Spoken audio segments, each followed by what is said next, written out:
Bapak, Ibu, saudara yang dikasihi Tuhan, Shalom, salam sehat untuk kita semua. Apa kabar? Sehat oh? Wah, sungguh luar biasa, mantap. Kita akan membaca Alkitab, namun sebelumnya marilah kita berdoa. Ya Tuhan, kami mengucap syukur dan terima kasih atas anugerah dan cinta kasih Bapa yang kami rasakan pada saat ini. Sungguh luar biasa Bapa. Terima kasih, terima kasih.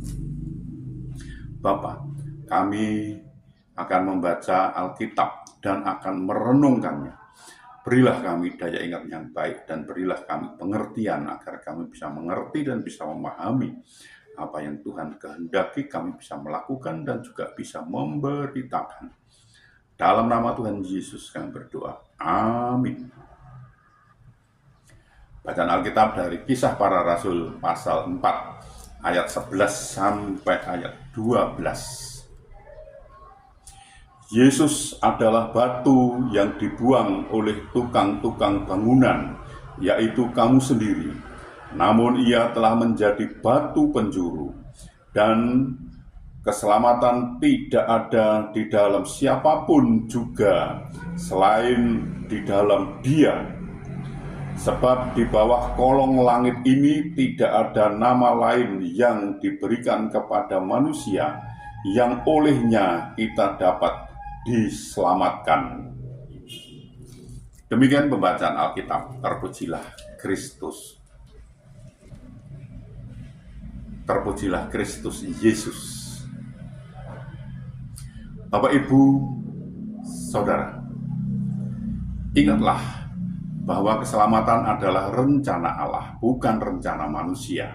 Hanya rencana Allah dan bukan rencana-rencana yang lain yang dapat menyelamatkan jiwa kita yang terhilang serta menjadikan kita sebagai anak-anaknya.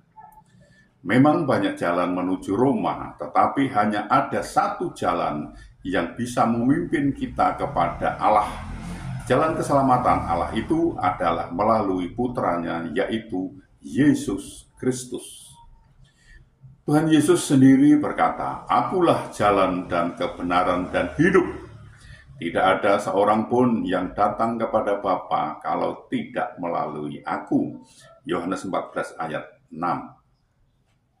Ada 3 tahapan dari rangkaian rencana penyelamatan Allah bagi manusia.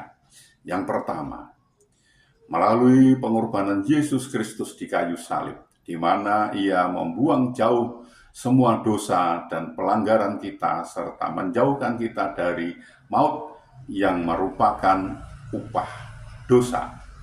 Yang kedua, Tuhan Yesus setelah kebangkitannya pergi ke surga kepada Allah untuk menyelamatkan kita dari kuasa dosa.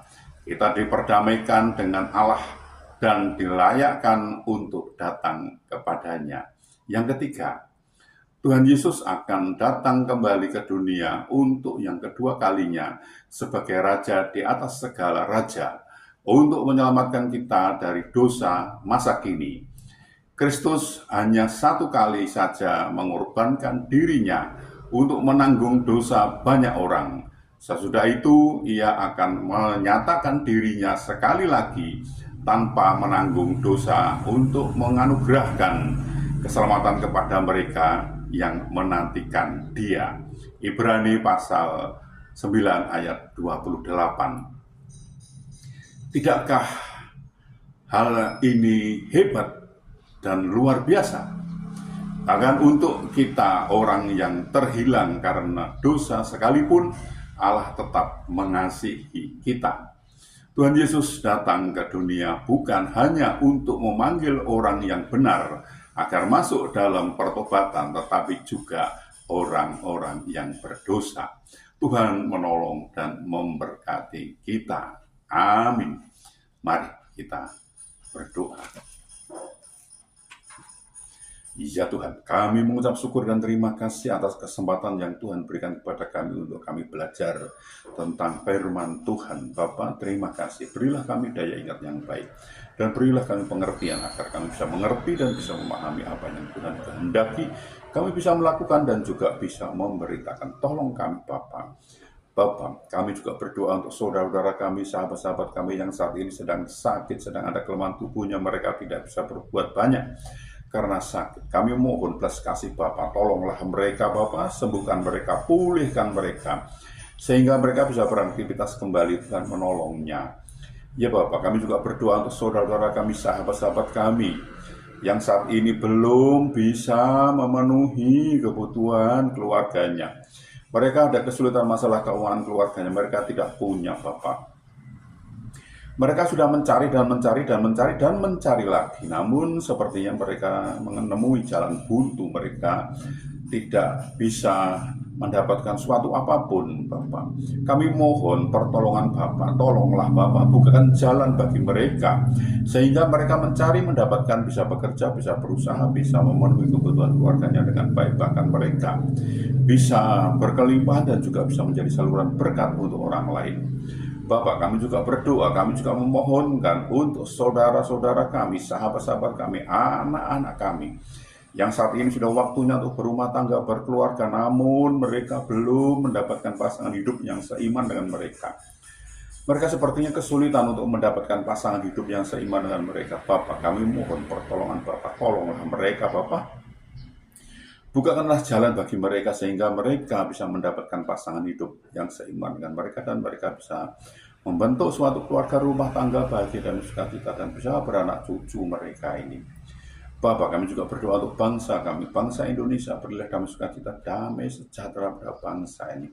Dan berilah bangsa kami ini agar mau mengenal Engkau lebih lagi, dan bangsa ini mau belajar tentang firman Tuhan sehingga bangsa ini tidak gagal paham Bapak.